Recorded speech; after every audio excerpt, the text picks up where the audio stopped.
Onika, what's the reason you don't ask for help in the past, in the present, and possibly in the future? I think that's kind of in my past. I find now in my present, I do ask for help. I vocalize what I need. Dish. And I hope I do so in the future Dish.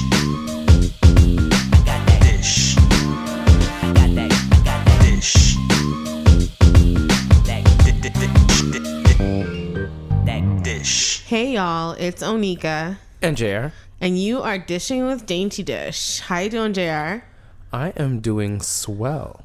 Swell. It's swell. I like that word. I don't know. I use it quite often. I like it. You do. I think I read it somewhere when I was a kid in a book somewhere. I feel like it's like a Mary Poppins word. Was it? Maybe. I did read. Did I read Mary Poppins? I don't think I read Mary Poppins. I think my mom might have read that to me. Maybe. It sounds like a Mary Poppins. Yeah. Like, I'm doing swell. I'm doing swell. Swell. Yeah. Me. Yeah, so I'm doing swell. Imitation of the 1930s, like, me. Yeah, I just dodged a call from my mother. Oh, great. That's hilarious. Or maybe it could have been my dad. I don't know. It could have been one of them. One of the two of them. Same number. My mother is in Jamaica currently when we're taping this. Oh, yeah? Yeah, she is. It is Papa Dainty's 65th birthday. Oh, well, that has nothing to do with how I'm doing. But so I'm going to continue talking about how I'm doing right now. Please do. Sorry for the interruption. You can get back to that. I mean, shout outs, happy birthday. Shout outs, happy birthday. like he's listening. No, I'm working. I'm doing the on-site thing right now a little bit, which has got me doing essentially 12, 13, 14-hour days, which is fun. I love it. I didn't realize I missed it. Not doing that in the summertime was I didn't realize how much I enjoy being busy and working and just doing things and having my full schedule. Oh. Yeah, so I'm back to doing that. But anyway, and I'm reading. Although I don't know the book. I'm reading the book from the Dave Chappelle. The book he referenced, "Pimp" by Iceberg Slim. Yeah. Yeah, that book from the comedy special. I'm reading that one, which is very interesting. I had to put 50 Shades of Grey down. Oh. Yeah. Oh, okay. It's been down. It's been put down for a little while. It got real intense real quick. So I had to put that down for a minute. So I decided to read a book about a pimp. Pimps. Yeah, which isn't much better. No, at least the other one was consensual. This one, questionable. Shaky. A little shaky, but I that's what I've been up to. What are you up to now? You get back to Papa Dainty's birthday. Yeah, so it's Papa Dainty is turning, or I think by the time this airs, he will have been 65. And they took a trip to Jamaica. Doesn't he realize that marijuana is going to be legal here like next week? Honestly, I don't know what they're doing down there. I don't know what they're doing down there. Yeah, but they're having a grand old time. And I don't know. I always get a little nervous when my mom flies. So I made her, because I'm always thinking like the plane's gonna crash. Okay, just chill on that. Like, why? Don't no, put that but she's already landed. Like, you know what I mean. So I make her call me before she leaves, so I could say I love you and like safe travels, and then she'll call me like as soon as she hits her spot. Do you have like mommy and daddy issues? I have mommy and daddy combined issues. Oh, I'm obsessed with my mother. Like, I'm obsessed with her. That's not cute. That's not attractive. That's not cute. I love my mother. I just cuddly. Want her to be. She said the other day that she was proud of me. I thought I was gonna like shed tears because of the like withdrawal management course or the withdrawal management center course that I did, and like everything I'm doing and stuff. Like, I almost shed a tear. She goes, "I don't like to use the word proud per se, but I'm proud of you." And I'm like, "Oh, Mom," it was a really great moment. So. And it's been a struggle for me, I think, with work going on now. It's I feel like they've been kind of overscheduling me, so I had to talk to my manager, but I'm just like, it's the season. yeah, so that's kind of like it's the season. I know we've been reviewing our podcast discography. I just want to use that word. Discography. I know it doesn't mean much, but anyway, we were reviewing it and we kind of felt that we were going off course. Yeah, right, a little bit. So with that, I guess I wanted to touch back with you on the first All Kinds of Crazy, where you kind of shared some of your experiences with the world, and I just wanted, I know you did, I don't know if you had anything planned, but I want to hijack it, and the last time, I promise this will be the last time, okay, of me hijacking the Dainty Dish podcast. Okay. But I don't believe you, but okay. No, we had a really cool conversation where I started describing how the fall is like my favorite time of year. Like I love the fall. Like September, October, November. Come on, that's I'm home, baby. I love it. Like it's there's a nice chill. The leaves, the colors. Like I love the fall. And like if you want to like travel somewhere, it's pretty cheap during this time. Yeah. So like it's all that combination of everything. And then I also it's always that like back to school mentality. So like September is like a kind of like a renewed spirit of just getting things, the last push before the end of the year, just kind of like getting things done. It's a new beginning of sorts. For me, but I know, excuse me, when we were talking, because we for some reason we stopped talking I don't know, like we were on vacation and we just said, you know what, we're sick of each other. I need to like not talk. We just like didn't talk. We didn't talk for like 3 weeks. I don't know. Yeah, I just like a minute. ignored your calls. Yeah, it was okay. I didn't feel bad. Okay. Just so you know, I was like, sometimes I was like, I'm sleeping. I'm not doing this today. Yeah, it's cool. Yeah, and then and that's a symptom of exactly. Of so eventually, I got to the point where I'm like, okay, it's been a minute where we haven't talked. So I'm like, I know this is like my happy time. And eventually, when we did talk, you were like, I feel like I'm going into a rut right now. I need to like book an appointment with my therapist. I could feel it coming on right now. But actually before that, we ended up getting into a little like, it wasn't even an argument because we weren't arguing or anything. I think you were just showing a lot of emotion about having a lot of work, right? Being scheduled a lot at work. And it was just more like you were like looking at me to kind of say to you, take some time off. You need to rest. And I was kind of coming from the attitude of, no, get your bag, right? Yeah. And it at the time, in the moment, in that moment, I didn't realize what you were like really trying to say. But then until later in our conversation, we were like, look, I need to like readjust my life right now. Things are spinning out of control, and I'm starting to feel like this rut. And I just want you to touch base and just let's share. Let's share. Let's set this moment.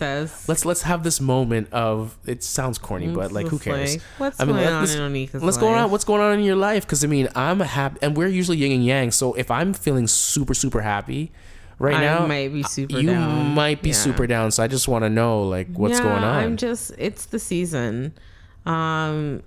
Many years ago, I was diagnosed with seasonal affective disorder. Like it happens. Like I have like my mental health is seasonal.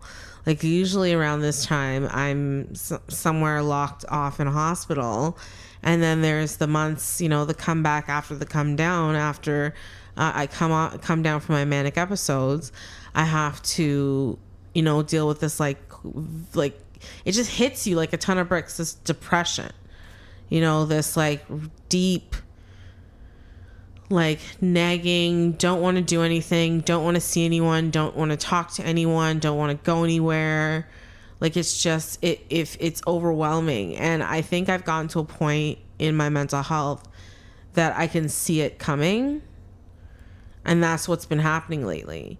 Mm-hmm. Like I know you and I have been butting heads about like, certain things like related to like what we do and my involvement and my role in it. And I don't want to ever come from a place where I'm making excuses, but like I genuinely have been finding it a struggle since we've come back from New York, like being scheduled a lot at work because there's been a vacuum that had to be filled, and starting the program at school at the learning center and doing the podcast and all of it. It just normally I could I could do the work and feel the motivation, but I was not, and still sometimes am not feeling it. And I'm finding, things to be a little bit more challenging than they normally would be. And I know that's because of the season. I know this too shall pass, but it's just the beginning. Like, and I know it's just the beginning. So I'm trying to take measures to do things that will kind of shore up my mental health for the upcoming season. And one of the biggest things is getting back involved with therapy. I was out of therapy for a while. I told you my therapist got pregnant. Congratulations to her. But it kind of messed up my schedule. Selfish. It messed up my schedule. I'm not going to lie to you. So I haven't had therapy all summer. So there's a new chick in town. I'm going to try her out, see how I like her. Hopefully I do, because I'm in sore need of that extra support. I need to see my social worker more frequently. I need to make sure I'm not messing around with my medication and I'm taking my meds on time. These things, some of these things are very standard for me that I don't even have to really think about it. I just do it. But I can't take that for granted, especially in this season, in this upcoming October, November, December time. And then I got to deal with around December, on my birthday, how grandma died. That stuff still it lingers. Yeah. It lingers with me. So Christmas is not the best season. I'm not really in touch with my family other than my mother and my sister. I'm not so it's kind of a really kind of tough. It could be a tough time for a lot of people, I think, with mental health issues, because it's a time that reminds you of all the people you've lost. You know what I mean? That upcoming season of just okay. Fall, just when things get cold, you just feel so kind of lonely and lost. And it reminds you of all the people, at least for me, that have kind of in this season gone out of my life, because this is my season where I'm in a hospital. I'm locked up. No one's calling me. No one's checking on me. Family's nowhere to be found usually, except for the standard few that show up. You know who they are. They know who they are. No one's calling me. No one's, saying what's they're talking amongst themselves, obviously. I'm a topic of conversation, but the visits have stopped coming. It'll be the 7th or 8th time if this ever happens to me again, so I get it, but it still is a time that I'm reminded of all of that too.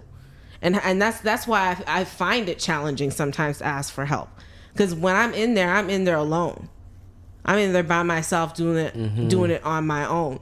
So when I struggle, I feel come on, Onika, you have the tools to get through this. You don't need to, you could keep going the way you're going. That's how I used to talk to myself. You know what I mean? That's how I used to, that was the self-talk I used to give myself. You could do this on your own. You don't need any help.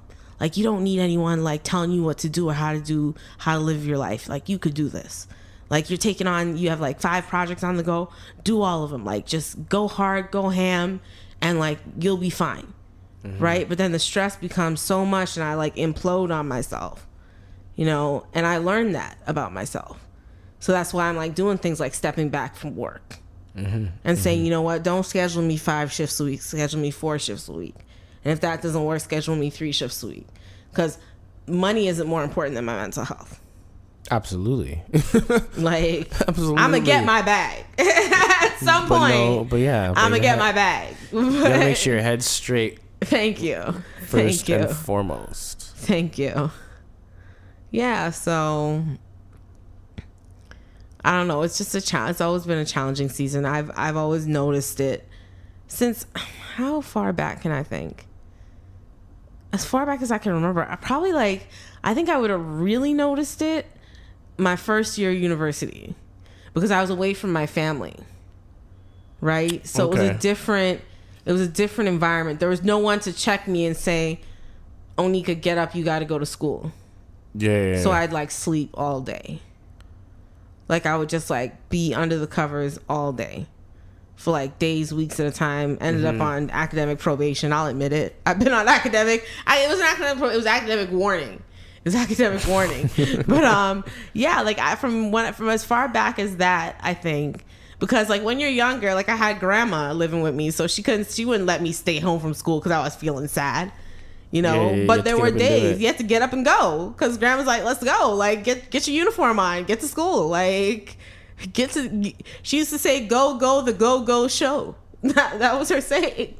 I can just hear her saying that. My grandma Elaine. I can hear her saying that. I could definitely hear her saying that. She used to wake me and Bianca up with a song. It went, rise and shine and give God the glory, glory. She'd just come into a room singing that, like melodically, but with a crotchety voice. Oh, and yeah, like, so there was no time to be depressed. And I didn't even know what it was at that point. You know, I knew I had some stuff going on with me, but I didn't know what to classify it as. We didn't talk about mental health. We didn't know about mental health when I would have been in high school in 1996. Like, it wasn't a thing. Wow. Yeah, I'm that old. I started grade 9 in 96. Damn. Yeah. So I think as I got older though, I started like, you know, I'd go to the school clinic. Like my girlfriends would be like, Onika, like, you know, you're really down. You should go see the school nurse, you know, the school doctor. So I drag myself over there and then be like, you know, I think you should go see a therapist. The therapist would give me some kind of depression pill. Mm-hmm. To like solve all my problems, and it wouldn't work. It would just make me feel like a zombie. That's interesting because every time I've seen a therapist or been in the process too, which has only been once. Like you're one. I'm not diminishing it. I'm not diminishing it. No. But I did go see a counselor when I was in university. Just mm-hmm. but the question they always asked was, do you want to seek drug therapy or non-drug therapy? And I was like, non-drug therapy. And like, I don't know, that's always seemed to be was that before I was never forced a pill. Like, I never once have I been anywhere where I've been asked for help and been, you know, the option has always been given. Do you want to, even like with, you know, surgeries that I could have had or and, you know, like, or where they would like, the doctor could have was like, I could do the surgery and you can, you know, you'll be fine in about 6 months, or you could wait 6 years and your body will probably regenerate. Mm-hmm. Pick. You know, I was like, oh, I'll pick the 6 years. You know what I think it was? And this is like, I'm not trying to be unfair to the mother that I love so much. She's a nurse, right? So she used to tell me like, yes, go to the doctor, because she was the first person who ever took me to a child psychologist. So she said, yes, go to the doctor, and whatever the doctor recommended I should take, like to try it. And if it doesn't work, then stop taking it after like 2 weeks. Like she kind of be my like side doctor. Like I'd call her and I'd be like, listen, Mom, this is before the internet, right? This is before like you could just have to like just Google like whatever this medication was, right? So I would go see a doctor. They'd give me something. I would tell her what it is. She'd do the research. She'd come back and be like, okay, it's supposed to do this, this, and this. So take it for a couple weeks and see how you feel. And if you don't feel good about it, we'll just stop taking it.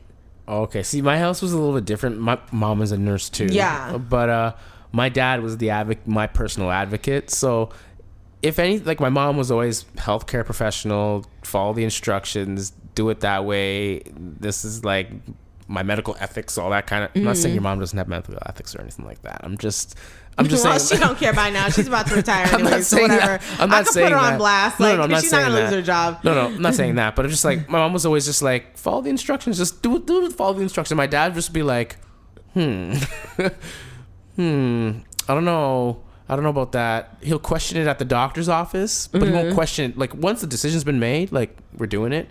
But he'll question it in the office. He'll be like, why is that necessary? Do we need to do that? Do we need to take that antibiotic? Why?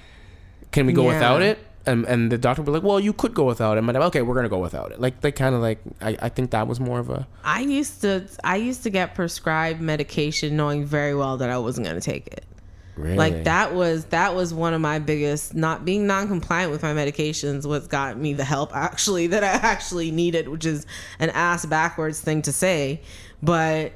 I used to be just non-compliant. Like, I used to just take it like, okay, fine, whatever. And then they'd ask me like how I was feeling the next session, and I just like make stuff up. Like I was not in I was in my illness, and I was not in the mental health. Like I was rebelling against the mental health community. You read all these side effects of I'd read the side effects. And then just go in and say, I'm not feeling this. I am feeling this. I would just I would lie, because antidepressants never really did anything for me. Like I'm not on an antidepressant now because they don't generally work on me. Like that's why I don't take them. Like I have no idea what an antidepressant is. Well, I can understand theoretically what it is based on what anti and then depressant means, but does it do what it says? Well, for some people it does. It levels them out depending on the level of depression that they have. But for me, historically, they just, as I said, they just haven't worked. Like I took this antidepressant called Wellbutrin about 2 years ago. I took it for 3 weeks. I was like in the hospital, paralyzed and like slurred speech, couldn't talk. Like they were like, "Oh, it's the medication you're taking. You have to stop taking it." I'm like, within a couple of days of not taking it, I was back to normal. But it was the scariest time in my life. Like it reacts. I think most of them react strangely to my medical cocktail that I'm currently taking. So the doctor never prescribes me antidepressants. Isn't like one of the side effects of antidepressants suicidal thoughts? Yeah, it can be. I find that kind of interesting and awkward all at the same time. Well, honestly, it's like anything else where they just have to cover their asses. Like side effects may vary. Coming soon. Like the side effects of these medications, honestly, like they don't know what's going to happen to you. It's an individual situation. So they have to cover their butts and say it could cause this, it could cause that. Like if you're thinking they've done studies, those blind studies and those double blind studies and such. And, they've done a lot of group testing and just, I'm just like really resentful towards the medication that I have to take. Like I resent, I'll look at my handful of, because I take about like 9 pills a day. 4 of them are for sleep. 3 of them are for psychosis. And then I got my birth control in there too. You know what's interesting? You don't take a lot of pills. My dad takes a lot of pills. He takes like 40 pills. Yeah, but I'm 35. Yeah, but still like it. Oh yeah. Think about it. Like think about the fact that I'm 35 years old. But is that number going to increase based up? Like that number's not. No, the number is not unless there's another like crazy manic episode and I have to like increase the dosage of my medication, because it goes down like to a certain once my levels are hit, my lithium levels are hit. That's the dosage. That's how they decide the dosage for that specific medication. So if I have another manic episode, I might be taking 12 pills to start off with to level me off in a day. And then slowly but surely it decreases to something, I guess, reasonable as 9 pills a day. No, I mean, function. I'm not discriminating against your pills at all. No. By no means. Yeah. So it's just, I don't know. So, I mean, okay, so you're feeling a bit different. You're feeling a bit glum around this time of year. And it usually extends. So right now we're recording this. It's end of September-ish. And it typically goes through till what you'd say into the spring or into the spring. Really? Okay.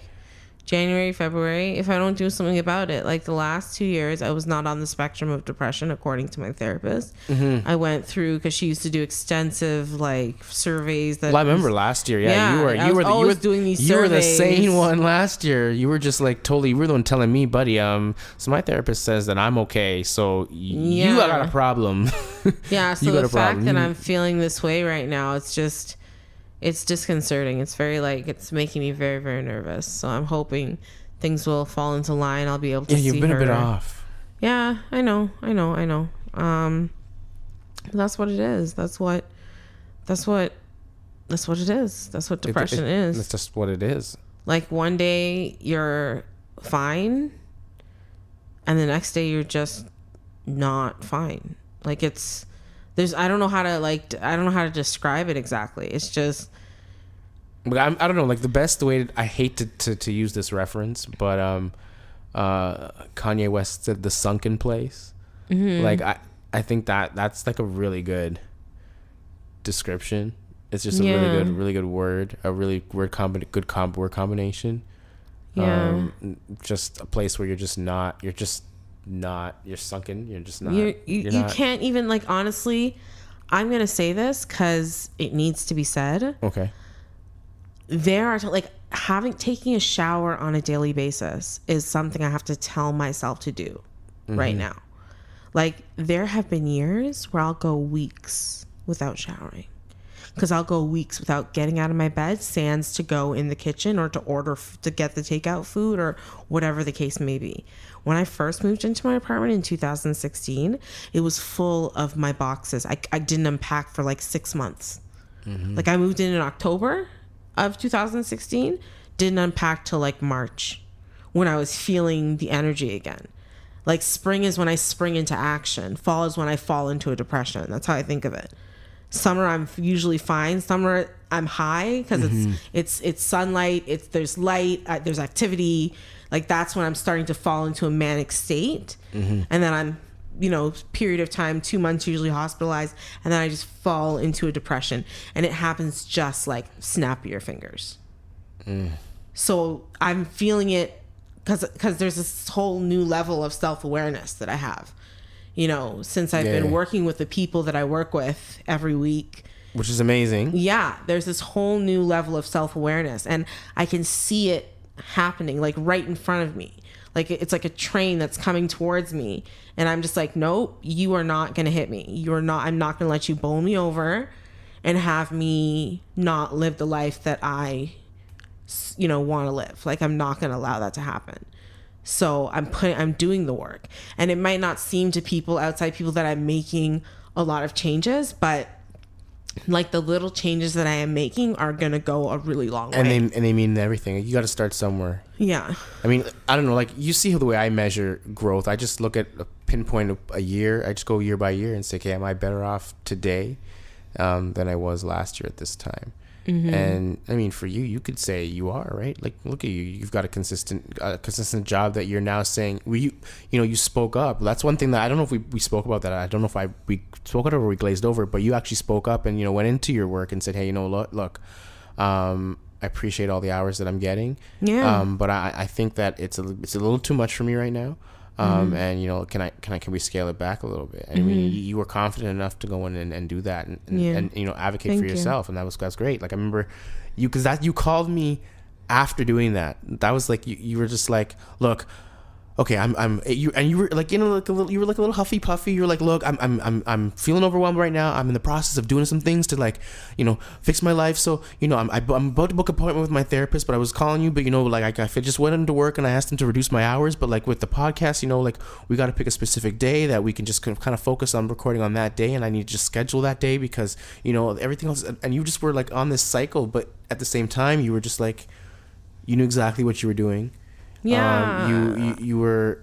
I'm speaking a little bit faster than you actually were, but yeah, please, because that's pressured speech. No. I'm please don't let people think that my speech is pressured. No. If it was, I would have. I would have said. I would have said, Onika, no. Calm This down. is me. No, because I would have been. Because you. I think you messaged me. You're like, hey, are you on lunch? And I was like, yeah, I'll give you a call back right now. Yeah. And it was. You were calm. Thank you. I gave some energy to it right there. Gave a little bit of energy. I put a little balance into it, but no, it was, we spoke because I walked home from where I was, and that's a 14-minute walk. So you covered 4 things in 14 minutes. So that's pretty decent. That's decent. I mean, that's not fast, because I was like, I'm at the elevator now. I'm gonna go. Yeah. My grandma said I should get a sunlight. I think I might. It's this thing that, like, when you're going through depression during the winter, you get, because the vitamin D is necessary. I'm well aware. I was the skin. Yeah, it was one of those things I read. I mean, I'm not really, like, I don't really buy it, but like, neither do I. So I might get it, I might not. But all I know is that if you guys are going through what I'm going through right now, the SADs, the winter blues, they're coming, and they're a hairy bitch. So just take care of yourself, practice self-care, and try to find your motivation and do things even when you don't want to do them. Like, challenge yourself, because that's what I've been doing lately, and it's been working. So good luck to you. And if you want to share with me your stories or ask me any questions about how I cope with my SADs and my winter blues, then please do feel free to contact me. JR, let them know how they can do that. Definitely. You can reach Onika at dysh, dysh, at daintydysh.com. That's daintydysh.com. You can check out some more of her thoughts and writing at onikadainty.com. You can check out what the world looks like through her lens on Instagram at Best of Onika. And now she's up on Twitter, just, creating a storm. I don't have the Twitter handle right in front of me right now, but check in the description. I will make sure that it is there. You can, reach out to her on Twitter as well. If you want to check, active on Twitter now. Yeah. You found your social media outlet of choice. Yes. They stopped doing that 140 characters bullshit. That's what it was. That's what got me. Oh, you're one of those, eh? they let me run on. Oh my goodness. I'm not on there. Sorry, my account gone. If you want to check out the world through my lens, Best of JR. That's about it. We want to thank you so much for listening so much. And what are you whispering? Like I'm still talking here. Like, what are you whispering? What do you want to know? What do you want to say? Give us 5, you deserve 5. And that's what I was getting. And you interrupted me as I was saying. Yes. I got excited. Thank you so much for listening. We truly appreciate it. If you're listening to us on Apple Podcasts, give us a 5, you deserve 5. Yes, thank you so much. If you're listening to us on YouTube, SoundCloud, whatever other platforms we may be appearing on, thank you so much for listening. We truly appreciate you and your feedback. And we'll be back next week. Is there anything else? No, that has been the dish of the day. I hope you enjoyed, and I hope you have yourselves a very, very, very happy hump day.